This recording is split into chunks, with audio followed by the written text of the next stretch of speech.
नमस्कार, जय महाराष्ट्र. मी डॉक्टर अनिल फळे. शरद पवारांना अखेर राज्यसभेवर पाठवण्यासाठी उद्धव बाळासाहेब ठाकरे शिवसेना तयार झाली आणि अखिल भारतीय काँग्रेस देखील तयार झाली.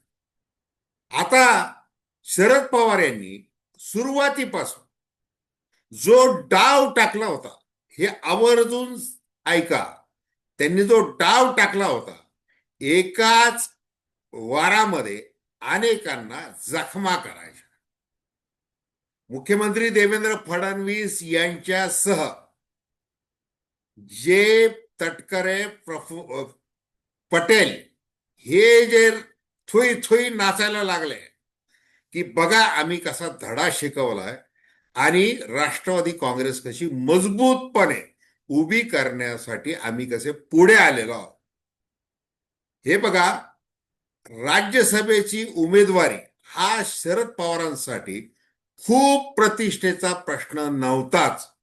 आणि हे कोणाला माहिती होतं तर ते शरद पवार यांना चांगलं माहीत होतं. आणि त्यामुळेच त्यांनी सुरुवातीपासून जी एक एक पावलं उचलली. राजकारण कशाला म्हणतात हे शरद पवारांकडून मी शिकलेलो आहे असं पंतप्रधान नरेंद्र मोदी ज्या वेळेला म्हणतात त्यावेळेला सगळं त्याच्यामध्ये आलेलं. ज्या वेळेला 28 जानेवारीला दुर्दैवी घटना घडली, अजितदादा पवार यांचा अकाली मृत्यू झाला, त्या क्षणापासून जे राजकारण सुरू झालं ते गलिच्छ आहे आणि उथळ पाण्याला खळखळाट फार. आणि राजकारणातले असे उथळ स्वभावाचे नेते आता कामाला लागलेले आहेत. तेव्हा आपण काय बोलायचंय, कधी बोलायचंय, कधी बोलायचं नाही, हे शरद पवारांनी ठरवून टाकलं. त्यांचं पहिलं वाक्य आठवा.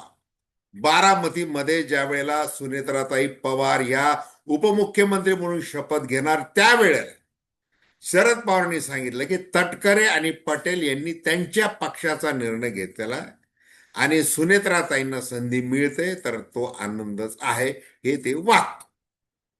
त्याच्यानंतर विलिनीकरणाची चर्चा प्रदेशाध्यक्ष शशिकांत शिंदे यांच्या मुखातून पूर्णपणे थांबवली अधिकृतपणे. दुसरीकडे काँग्रेस नेतृत्वाशी त्यांची चर्चा सुरू होती आणि त्याविषयी आपण या चॅनलवर अनेक व्हिडिओ बनवलेले, ते आवर्जून बघा की मविवा मधूनच शरद पवार उभे राहणार आणि त्यासाठी सध्याची विद्यमान जी राजकीय स्थिती आहे त्याच्यामध्ये कुठल्याही परिस्थितीमध्ये आपण आपले पत्ते सगळेच ओपन न करता डाव जिंकायचा, यासाठी शरद पवार कामाला लागलेले. तेव्हाच आपण थेट विश्लेषण करतोय. दर्शकांना विनंती की चॅनल सबस्क्राईब करा, सबस्क्राईबचं बटन दाबावं आणि आपली प्रतिक्रिया बिनधास्तपणे नोंदवावी. तटस्थ भूमिकेतून स्वतंत्र पत्रकारिता म्हणून सर्वसामान्यांच्या दृष्टिकोनातून आपण चर्चा करत असतो. हे बघा, आज संध्याकाळी सुप्रिया सुळे या हर्षवर्धन सपकाळ प्रदेश कार्यकारिणीचे अध्यक्ष काँग्रेसचे यांना भेटल्या.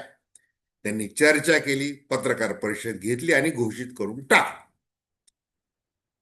दुसरीकडे जयंत पाटील, सुप्रिया सुळे या उद्धव ठाकरेंना देखील भेटल्या. आता हे गरजेचं होतं. का गरजेचं होतं? कारण की मुख्यमंत्री देवेंद्र फडणवीस हे कशा पद्धतीने 7वी जागा देखील निवडून आणू शकतात महायुतीची, या दृष्टीने ज्या बातम्या पेरल्या गेल्या होत्या त्या बातम्या लक्षात घेता आम्ही देखील सावध झालो आहोत आणि आम्ही मविवाच्या 2 आमच्या प्रमुख भागीदारांना विनंती करतोय हे दाखवण्यासाठी. प्रत्यक्षात निर्धास्त राहिले ते शरद पवार. आता ते आजारी होते म्हणून निर्धास्त, मग ते समोर आलेच नाही का? असं अजिबात नाही. त्याच्यानंतर त्यांच्यावर उपचार सुरू होते त्याच्यामुळे ते आले नाही का? असं अजिबात नाही. त्यांचं वय झालंय वगैरे वगैरे वगैरे वगैरे, या सगळ्या गोष्टीला काही अर्थ नाही. शेवटी ते शरद पवार आहेत. राजकारणामधून त्यांना निवृत्त व्हायचं नाही. आणि समजा त्यांना निवृत्त व्हायचं आहे त्या अर्थाने, तर ते सांगतील, ते पवार कुटुंबामध्ये सांगतील. आणि ते कुणाला सांगतील, तर ते सुनेत्राताई पवार यांना आधी सांगतील, हे लक्षात घ्या. आता हे कसं काय? संसदीय राजकारणाला शरद पवारांच्या आता 60 वर्ष पूर्ण होत आहेत.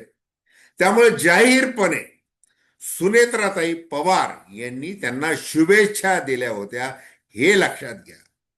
त्यामुळं राजकारण आहे, तुम्ही कोणत्या पक्षात आहात, कसे आहात, कुठे आहात, सत्तेत आहात की सत्तेच्या बाहेर आहे, याचे सगळे आडाखे बांधून शरद पवार पहिल्यापासून राजकारण करत आलेले आहेत आणि यशस्वीपणे करत आलेले आहेत. मग 10च आमदार आहेत, मग कसे स्वप्न पाहत आहेत, दिवा स्वप्न पाहत आहे.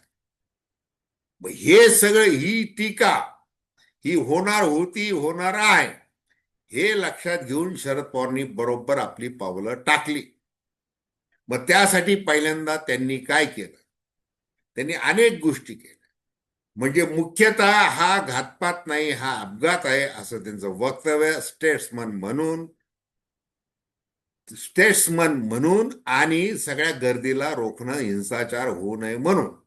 त्याच्यानंतर मात्र रोहित पवार यांनी ज्या पद्धतीने नाकी 9 आणले, केंद्र सरकारच्या DGCA आणले नाके 9, AIB ने काय गोंधळ घालून घेतलेला आहे, कशा प्रकारचा अहवाल दिलेला आहे, त्याच्यावर ते बोललेले आहेत.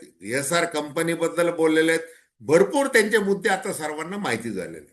पण आज एक मुद्दा जो सांगण्यासारखा जो आहे, की त्यांनी सांगितलं की राहुल गांधी हे जे विरोधी पक्ष नेते आहेत संसदेमधले, लोकसभेमधले, त्यांनी आता हा मुद्दा संसदेच्या पटलावर उचलला पाहिजेत आणि उचलावा अशी आम्ही त्यांना विनंती करतो.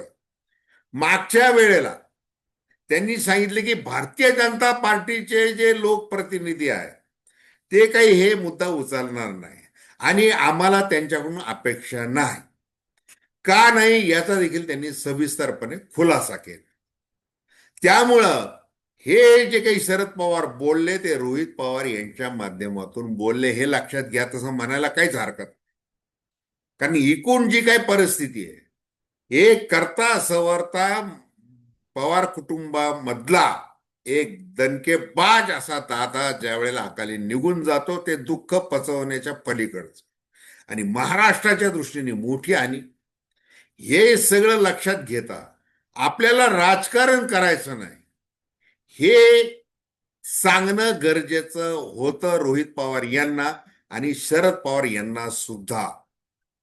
त्यामुळं आम्ही कोणत्याही परिस्थितीमध्ये NDA मध्ये जाणार नाही. विलिनीकरणाचा विषय संपलेला आहे. सुनील तटकरे त्याच्यामुळेच आपण काहीतरी बोलतोय आणि अडचणीत आणतोय. तुम्हाला विलिनीकरण पाहिजे म्हणजे तुम्ही कोणत्या राष्ट्रवादीमध्ये, कोणती राष्ट्रवादीमध्ये विलीन होणार हे आधी सांगा. कारण की आम्ही NDA सोबत आहोत, मग तुम्हाला NDA मध्ये यावं लागेल, अशा प्रकारचं ते बोल. आणि या सगळ्या परिस्थितीमध्ये संजय राऊत, उद्धव बाळासाहेब ठाकरे शिवसेनेचे खासदार प्रवक्ते, हे काय बोललेले शरद पवारांच्या उमेदवारीविषयी वगैरे ते सगळ्यांना माहिती. की ते म्हणाले की शरद पवारांची इच्छा आहे आणि त्याप्रमाणे ते होईल याचीच अधिक शक्यता आहे. त्यावेळेला संजय राऊत यांच्या विरोधात भूमिका आदित्य ठाकरे यांनी कशी घेतलेली आहे, प्रियंका चतुर्वेदी वगैरे काय ते सगळं बोललं गेलं, त्याचं सगळं पाणी पड. मुख्य म्हणजे संजय राऊत काय म्हणाले होते ते लक्षात घ्या. आणि आजही ते म्हणत आहे की अजितदादा पवार हे महायुतीतून बाहेर पडणार होते, विलिनीकरण होणार होतं, हे लक्षात घ्या. त्याच्यामुळं विलिनीकरणाचा फॉर्म्युला भलं मग शरदचंद्र पवार राष्ट्रवादी काँग्रेसच्या वतीने देखील काही सांगण्यात आला, पण ही बातमी कुठंच आली नाही. कोणती? की आता मग ते NDA सोबत जाणारच वगैरे अशी बातमी नव्हती, लक्षात घ्या. मग त्या ज्या बातम्या म्हणजे त्याच्यावर जी चर्चा झाली, मग काय केंद्रामध्ये सुप्रिया सुळे या मंत्री होणार, मग राज्यामध्ये प्रदेशाध्यक्ष बदलला जाणार, अमोल कोल्हे त्याची जागा घेणार वगैरे वगैरे, ते सगळं बोललं गेलं. परंतु शरद पवार यांची पहिल्यापासून ठाम भूमिका आता सुनील तटकरे यांनी किती साल सांगू, 2004 सांगू, 2009 सांगू, 2014 सांगू, 2024 सांगू, की बघा भाजप बरोबर जायचंय, कसा निर्णय झाला होता वगैरे वगैरे, ते सगळं झालं. तरी शरद पवार यांनी त्यांना एकाही ओळीने उत्तर दिलं नाही, कारण त्यांची ती ठाम भूमिका की कुणी कितीही मुद्दे उपस्थित करो, आणि आपली हीच भूमिका आहे. आणि जेवढं सुनील तटकरे अशा प्रकारची टीका करतील, ती आपल्याला सहाय्यभूतच आहे आपल्या राजकारणाला. आपल्याला तिथे जायचंच नाही एनडीए सोबत. मग त्यामुळं आपण जो महाविकास आघाडी आपल्याला सांभाळायची, म्हणजे एक वेळ ज्या वेळेला मुंबई महानगरपालिका निवडणुकीमध्ये काँग्रेसनी न येणं पसंत केलं, राज ठाकरे यांचं नाव पुढे करून की ते परप्रांतीयांच्या विरुद्ध भूमिका घेतात, ती आम्हाला मान्य नाही. परंतु शरद पवार मात्र ठाकरे बंधूंच्या सोबत आले.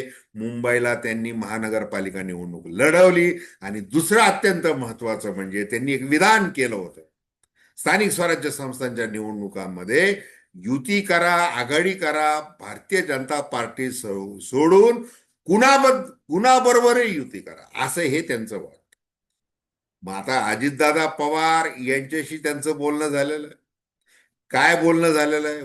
पुणे, पिंपरी चिंचवड सह जिल्हा परिषद निवडणुका या सगळ्या एकत्र लढवल्या गेल्या. आणि मग आज जे निवडून आले ते कार्यकर्ते काय म्हणतात की राष्ट्रवादीच्या म्हणजे घड्याळाच्या चिन्हावर असो किंवा तुतारीच्या चिन्हावर असो, आम्ही एकच आहोत. पण हे तटकरे पटेल यांना पटत नाही, हा भाग वेगळा. मग अशा म्हणजे अजितदादा पवार यांच्याशी जे बोलणं झालेलं विलिनीकरणाच्या संदर्भातलं, ते बोलणं सत्तेमध्ये कशा प्रकारे कोणाला किती वाटा याही पेक्षा अधिक आपली जी विचारसरणी आणि महाराष्ट्रामध्ये 3 वर्षानंतर येणाऱ्या निवडणुकांमध्ये आपल्याला पुन्हा एकदा राष्ट्रवादी मागचं सगळं विसरून आपल्याला उभी करायची आहे. आणि त्या दृष्टीने महाराष्ट्राचं राजकारण देखील संतुलित झालं पाहिजे. आणि त्यासाठी राष्ट्रवादी काँग्रेसला मोठी भूमिका बजवायची आहे. अशा प्रकारचं बोलणं अजितदादा पवारांशी झालेलं. त्याच्यामुळं आता मग अजित पवारांनी सगळे जे वार केले, अनेक वार केले, की ज्यांनी आरोप केले वगैरे वगैरे, ते सगळं आपण वारंवार त्याच्यावर बोललेलं. आता आज शरद पवार यांच्या उमेदवारीच्या संदर्भामध्ये एवढं सगळे काही बोलणं झालं, आणि शेवटच्या बॉलला जिंकावी निवडणूक, जिंकावं ते तुमचा सामना, अशा पद्धतीने शरद पवारांनी न बोलता, अवाक्षर न बोलता त्यांनी तो सामना जिंकलेला आहे.